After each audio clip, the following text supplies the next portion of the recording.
Good morning, guys. So we're doing our walk around and here's the rolled up strap.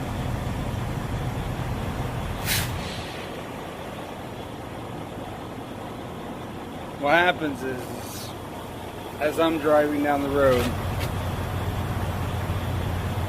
inside the roll here gets tighter and tighter. So it ends up relieving stress here, which ends up making it too loose. So if I go too far down the road without tightening this up, it's it's not going to do what I need it to do.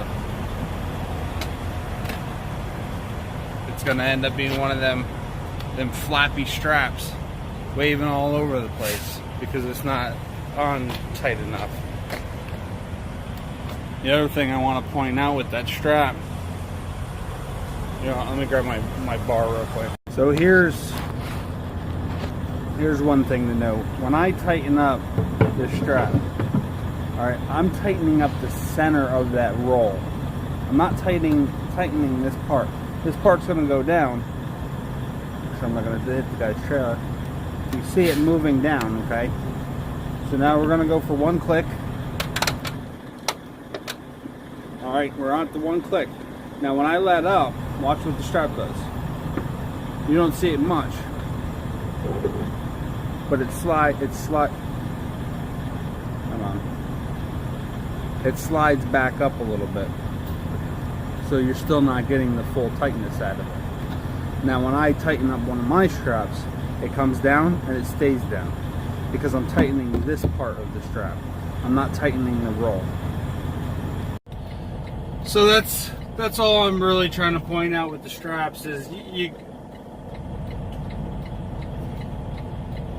you could see it even more on a longer trip, and on a trip that doesn't have a load that moves so much. With the shingles, they're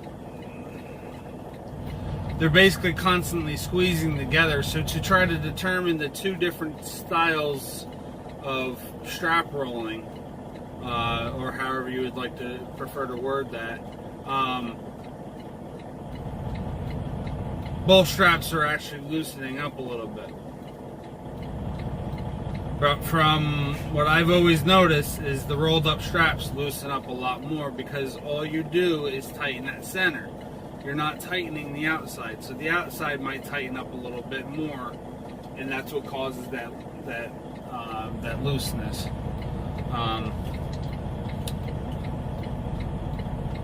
We'll have to find another solid load that I can test it on.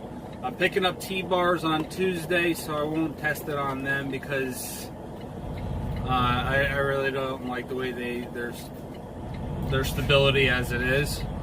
You tighten up too much on one side or loosen up one side too much, and you're pretty much screwed. For the most part, you only put one over top of the center ones, but again, when that loosens up, I don't want it to get too wobbly or, you know what I mean, come undone or something. So I won't try it on those. Then I'm hauling another load of shingles.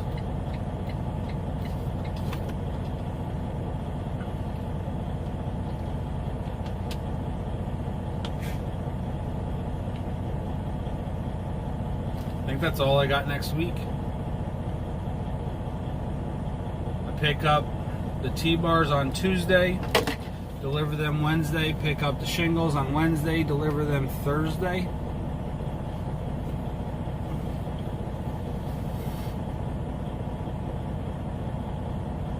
Shoot, I got Thursday to pick up.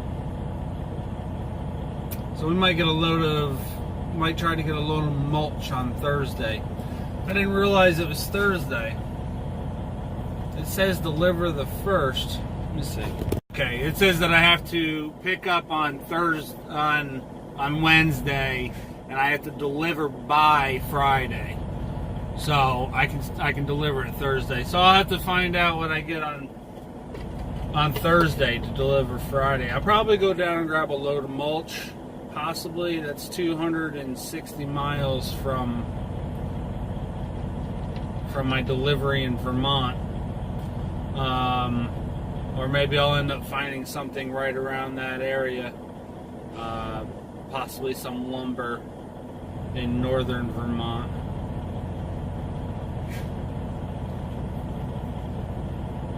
Which doesn't pay a heck of a lot. It's not terrible on the mileage rate. It's still like $2 a mile, but it's not even close to what it should be paying for a short load like that. Short load like that to me should at least be paying $3 or $4 a mile. 250 miles, I should at least see $750 to $1,000.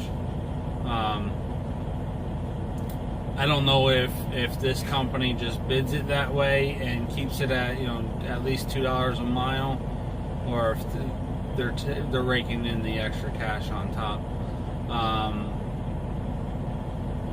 The agents are raking it in.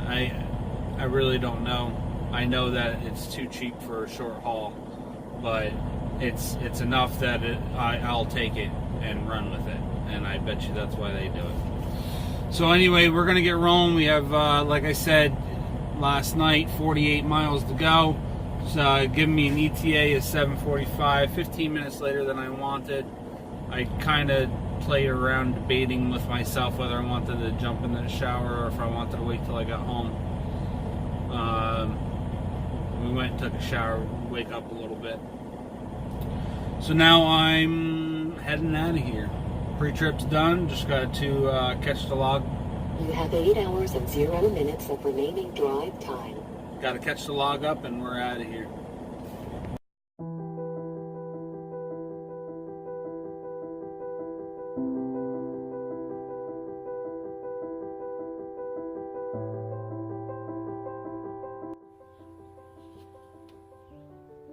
Daddy.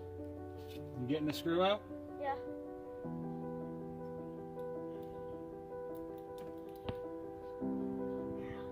What are you doing, mister? I'm gonna do it. You working on Daddy's truck? Yeah. Yeah? And how old are you? This many? That many? How many is that? Is that 4? How many? 4. 4. Good job. You're doing a good job there, right? You get that screw out? Yes. Yeah. Alright, we're all done for the night. We got home about 10:30. Went out, picked up new air filter for the tractor. You see my boys helping me take the screws out there.